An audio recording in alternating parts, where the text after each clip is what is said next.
Well, turns out to be that Mother Caramel's a little bitch. Who knew? Good morning, good afternoon, good evening, guys. Welcome to Otaku Chris is Talking. This is your weekly One Piece Manga Review for chapter 867. Now, if you're new to my channel, I make regular manga and otaku content as well as a few other kind of nerdy. I say that because what is nerdy? What Saitama, what is nerdy? Me talking to you, is that nerdy? Is that dorky? Who knows? But I make regular content and hopefully you enjoy them. If you do, then turn on the notification bell, subscribe, all that good stuff, and yeah, hopefully see more of our content. Basically, this chapter of One Piece, chapter 867, was a madness. Was an actual madness. And what was crazy is I'm feeling more and more sorry for Linlin, for Big Mom, for Charlotte Linlin. Oda, what are you doing to us, man? Literally, after all this time, we've been like, yeah, Big Mom's this, Big Mom's that. Yeah, she's gonna get assassinated. Yeah, come on, Capone, do your thing, get her out the way. And yeah, it turned out to be that she may have actually not have been totally bad, you know? So from the fact of how her parents were, to the fact that Mother Caramel revealed the reveal of Mother Caramel of the Mountain Witch, of who has the underworld name, Mountain Witch. What the hell? So, like, oh my god. So the underworld, she's part. Stupid dog. By the way, if you hear dogs and stuff like that, my windows are wide open. It's super hot. Yeah, it's fairly warm out here in London today, so you're going to be hearing animals, critters, all that good stuff. But I can't believe that she even has an underworld name. She's an orphan seller. An orphan seller. She's pretty much one of the characters from The Promised Neverland, if you know what I'm talking about. What the actual fuck is actually going on here? Now, a lot of things did happen in this chapter. I did a live reaction previously, literally like an hour or something ago, so feel free to check that out because I don't want to go through every single thing that happened in this chapter. I kind of want to mainly focus on the most important thing right now, which is Mother Caramel exposed and the connections that she actually has to CP0, to the Marines. What the hell?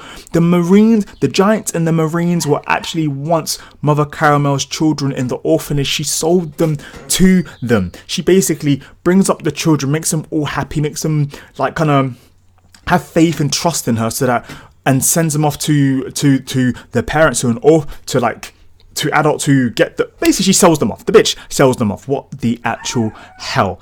Like, once I read that, I was like, oh no. And what was crazy is Oda, once again, great piece of writing.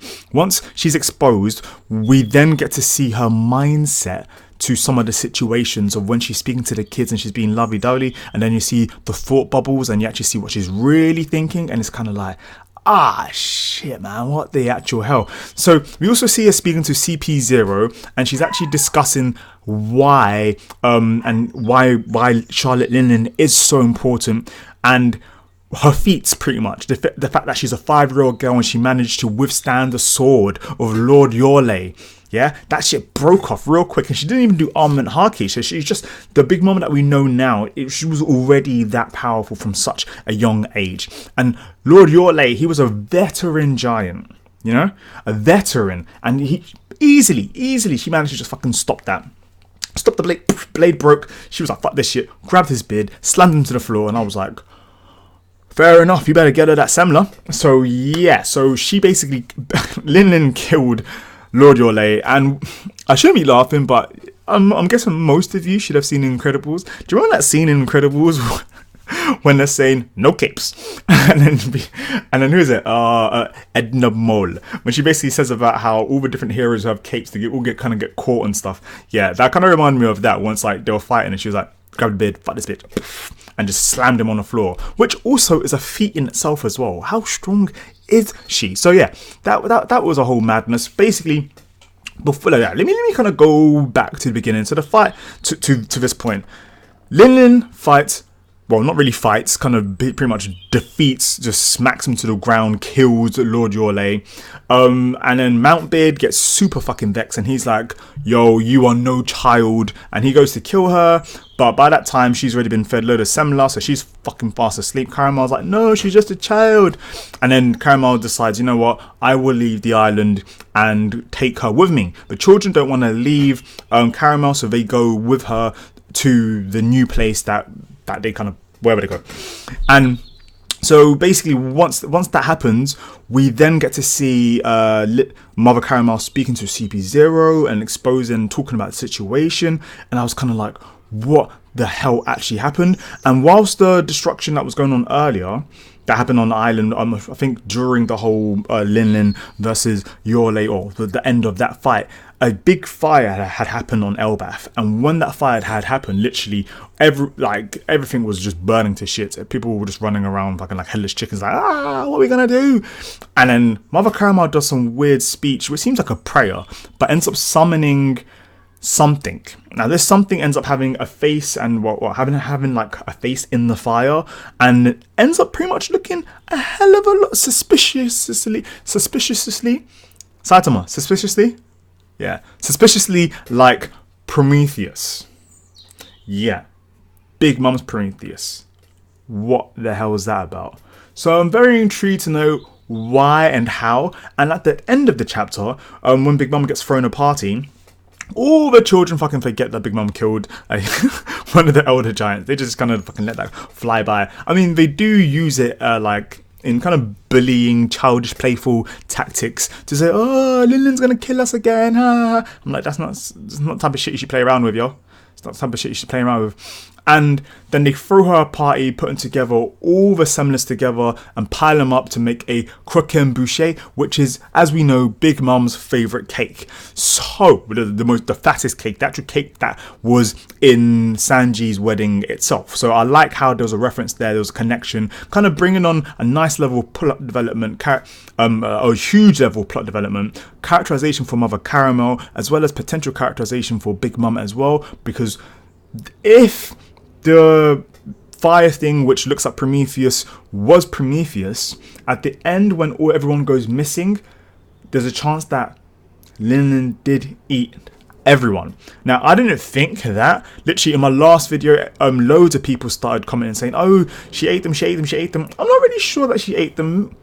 Maybe she would have eaten one or two, but I don't think she would have eaten everyone. Would you think everyone was... So I'm just stuck, I'm pretty much lost in thought. I'm thinking, if everyone was in the same room, then wouldn't she have noticed when she started crunching on bones and blood and people started screaming, people started running around and everything like that? Wouldn't you notice when you're starting to eat people? That's my only thing with that. But hey, what are your thoughts on that? I know that loads of people in my last video commented that like she did eat them. Do you agree that she ate them? Also, at the beginning, right at the beginning on the actual cover story, we see Cavendish. And there's a message about him having 500 million berry. Now, I don't remember 500 million berry. Even in my live reaction, I'm kind of like, what is this? Do you guys remember it being 500 million berry? I did a little research, went onto the One Piece Wikia. Not very the best research, but it mentions that he has 330 million berry. So I'm thinking maybe the 500 is collectively as everyone in the crew has 500, which is also pretty pathetic because it because it means that he's the only one that has that high, unless everyone else has like 50 or 20 or whatever to make the 500. Who knows? But yeah, so there was that was pretty much that. There was a lot of shit covered in this, a hell of a lot. I mostly go through a lot of it in my live reaction and a video which I posted earlier, so feel free to check that out. What was your favourite part of all of this? How do you feel about Big Mom being the mountain witch? What do you think happened to Big Mom and the rest of the children? Also, how do you also feel about the fact that Big Mom she's the reason for the giants in the Bloody Marines, which I think is also pretty awesome. And the feats, Linlin's feats, man, what the hell? She literally smacked down a giant, killed him in one go. A giant, not even like a fucking kid, a full-on fucking elder giant who should be OP anyway, as well as, without even thinking about it, managed to just destroy the sword whilst he was attacking her. So her defense is super high, her strength is super high, almost so to the to the big mum that we know right now. So yeah, so that's quite a few things happened there. Overall, I really enjoyed this chapter. It's feeling less and less like the year of Sanji and like the year of Charlotte Linlin, but hey, who cares? So yeah, what's your thoughts on this chapter? What's your thoughts on this video? I would love it if you join in on a conversation. Leave your thoughts and everything down below in the comment box. Obviously, there's a lot of things I missed out, but once again, I want you guys to join in with me and we can talk about some stuff. I do read the comments and I do reply as much as I can. So yeah, stick around for future videos for myself. Otaku Chris is talking. Peace.